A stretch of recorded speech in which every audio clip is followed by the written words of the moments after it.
जयपुर के हवा महल सीट से बाल मुकुंदाचार्य भाजपा के प्रत्याशी हैं। उनसे फर्स्ट इंडिया ने की खास बातचीत। जयपुर में प्रधानमंत्री मोदी ने रोड शो किया, करीब 4 किलोमीटर रोड शो किया, जिसके लिए 3 घंटे लोगों ने उनकी मात्र छवि के लिए इंतज़ार किया। हवा महल से जो भाजपा प्रत्याशी हैं महाराज बाल मुकुंदाचार्य, आज वो हमारे साथ हैं। इसके बारे में उनसे जानकारी लेते हैं। महाराज, मोदी जी ने जो रोड शो किया उसको लेकर क्या कहेंगे? सबसे पहले ऐतिहासिक था। प्रधानमंत्री नरेंद्र मोदी जी का जो क्रेज़ है लोगों में, वो कहीं नहीं बनता। पूरा विश्व उन्हें पसंद करता है, उनके कार्य की शैली को पसंद करता है और उनके 18 घंटे की जो मेहनत है वो दिख रही है। और उनका जो स्लोगन है मुझे बहुत पसंद है कि ये वसुधैव कुटुंब है। वाकई में ये सनातन से चलता रहा, वसुधैव कुटुंब है, पूरी दुनिया परिवार है। और एक सबका साथ, सबका विकास, सबका विश्वास जीतते हुए करना है। तो इसमें किसी विशेष व्यक्ति का नहीं है, ये सबके लिए, पूरे भारत के लिए ये बात कही जा रही है। तो और दूसरा, मोदी जी का जो जहाँ जयपुर आगमन हुआ, अचानक 2-3 दिन पहले पता चला मोदी जी आ रहे हैं। तारीख तय नहीं थी, हमें उत्साह था कि मोदी जी आ रहे हैं, बहुत प्रसन्नता है।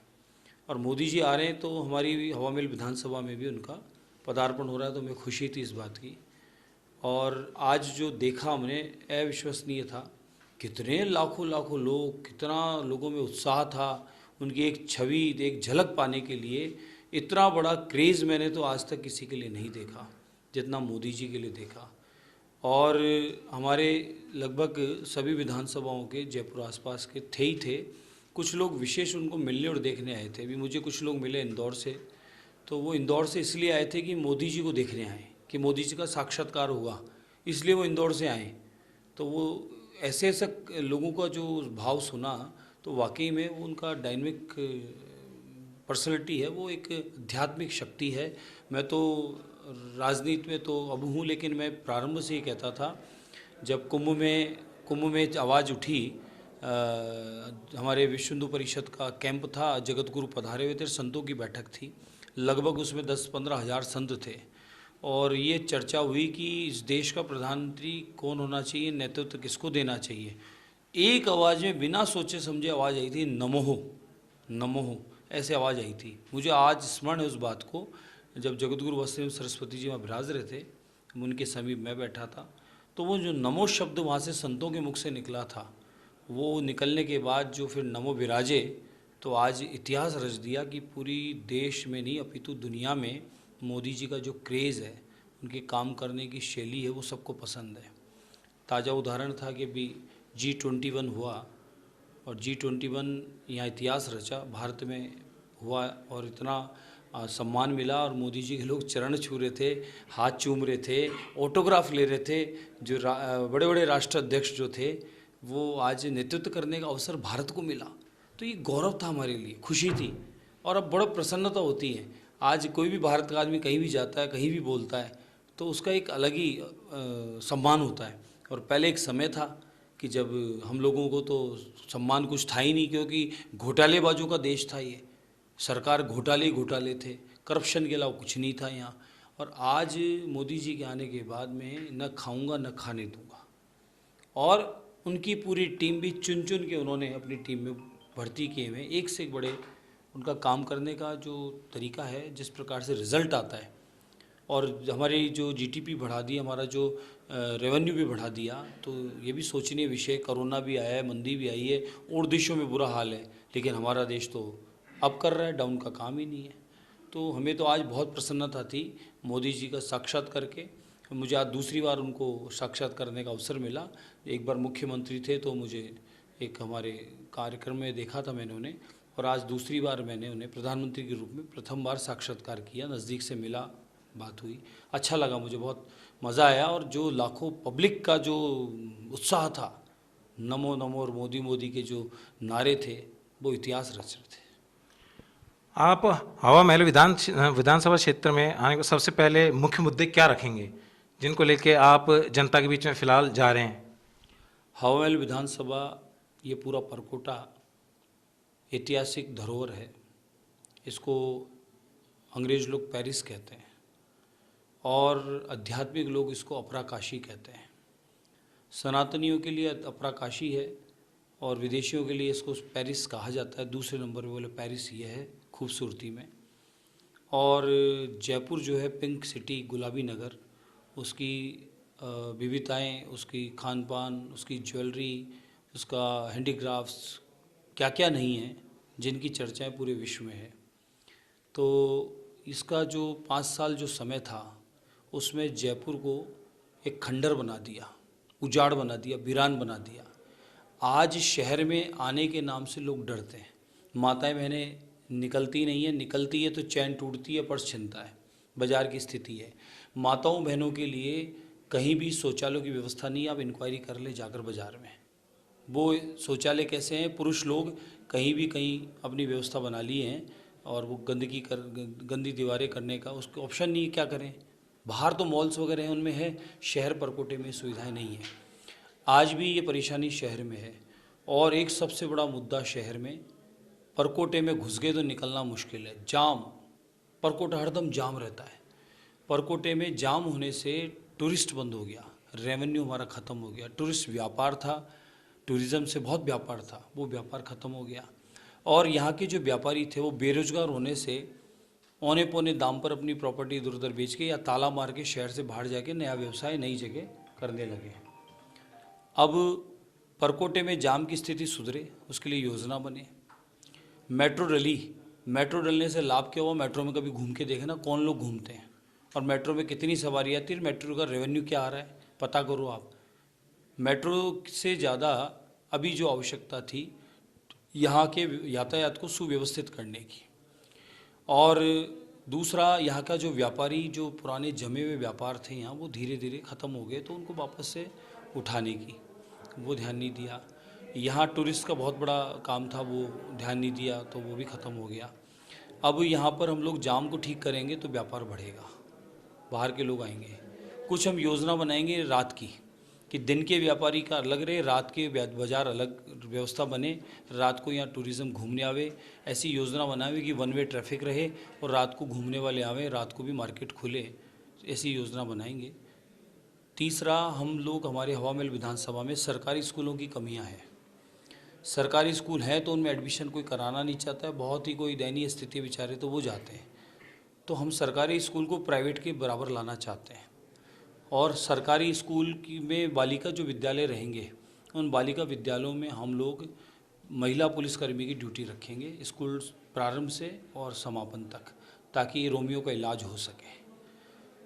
तीसरा, यहाँ पर जो खान पान बड़ा प्रसिद्ध है, हमारे जयपुर शहर का खान पान प्रसिद्ध है, तो हम चाहते हैं कि उस खान पान को और बढ़ाया जाए, उसकी प्रचार प्रसार किया जाए, मीडिया के माध्यम से है, देश विदेश तक उसको पहुंचाया जाए, ताकि काफ़ी लोग जो यहाँ आते हैं वो उन सब स्वादों से जुड़े। यहाँ की बहुत चीज़ें प्रसिद्ध है पुराने समय से, उनका प्रचार हो। इससे व्यापार भी बढ़ेगा, टूरिज़्म भी बढ़ेगा।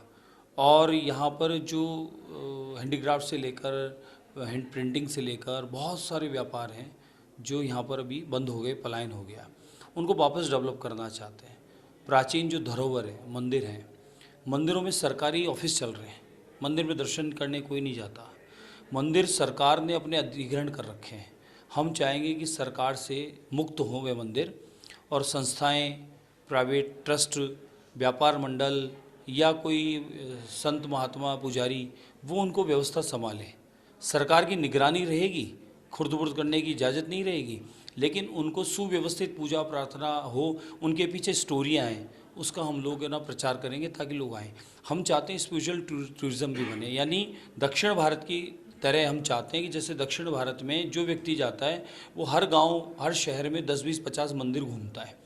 उन मंदिरों में टोकन भी लेते हैं तो कोई आपत्ति नहीं, सुविधा देते हैं, और वो मंदिरों में घूमता है, फोटोग्राफी करता है और उसका प्रचार होता है। तो हम लोग भी मंदिरों को चाहेंगे, मंदिरों में वैदिक अध्ययन भी हो और योगा की क्लासेस भी हो। मंदिरों के अंदर वैदिक अध्ययन होगा, विद्यार्थी भी पढ़ेंगे, योग की क्लासेस होगी, तो योग भी हमारा प्रचारित होगा, और योग की आवश्यकता है स्वस्थ रहने के लिए। और आध्यात्मिक ग्रंथ हो, लाइब्रेरी हो हमारे मंदिरों में। सरकारी डिपार्टमेंट नहीं चाहिए हमें मंदिर के अंदर, सरकारी डिपार्टमेंट अलग हो, मंदिर की बिल्डिंग में नहीं होने चाहिए।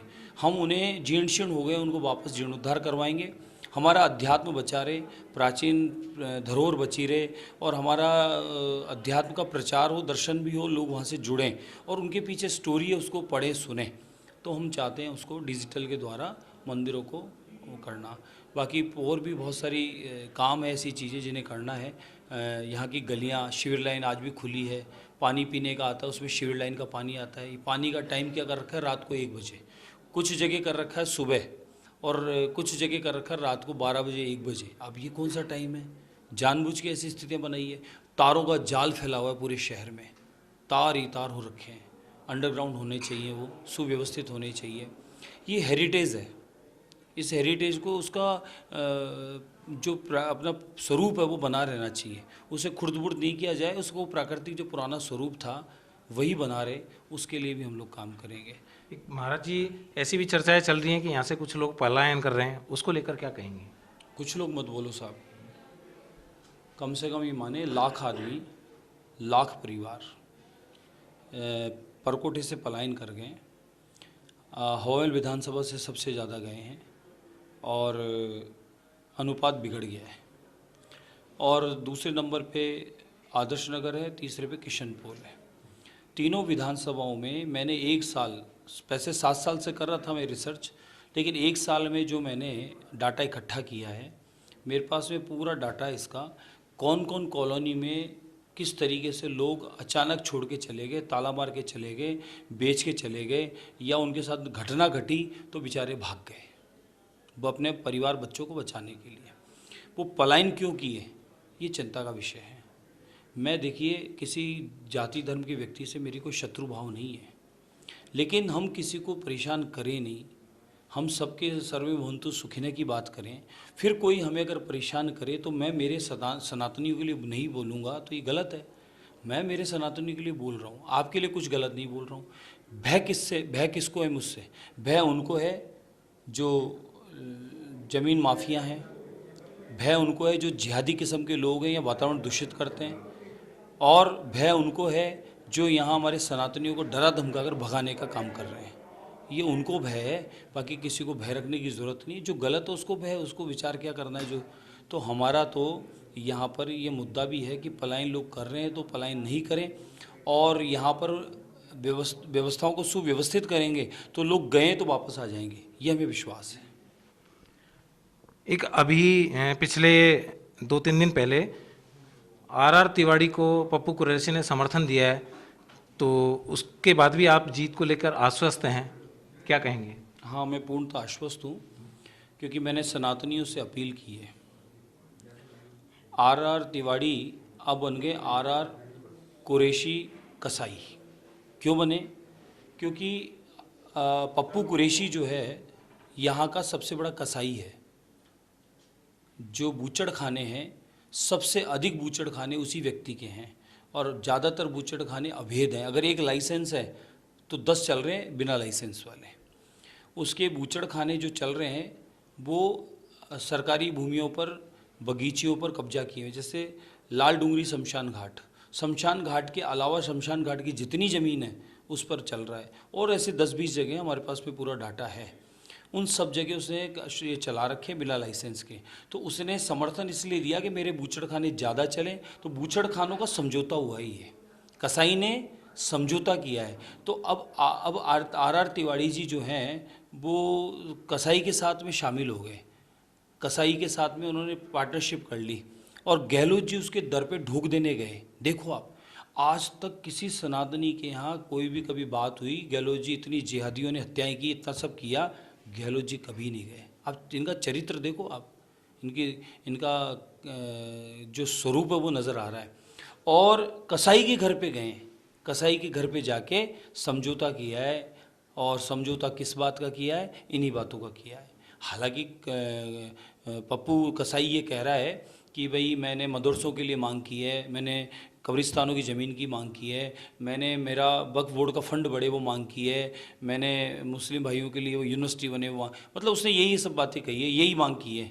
ये मांगे की है, या अपने बूचड़ खानों को सुरक्षित करने की मांग की है, बूचड़ खानों को ज़्यादा बढ़ाने के लाइसेंस की बात की है, या बिना लाइसेंस के मैं चलाऊँगा आप मुझे रोकोगे नहीं, ये मांग की है।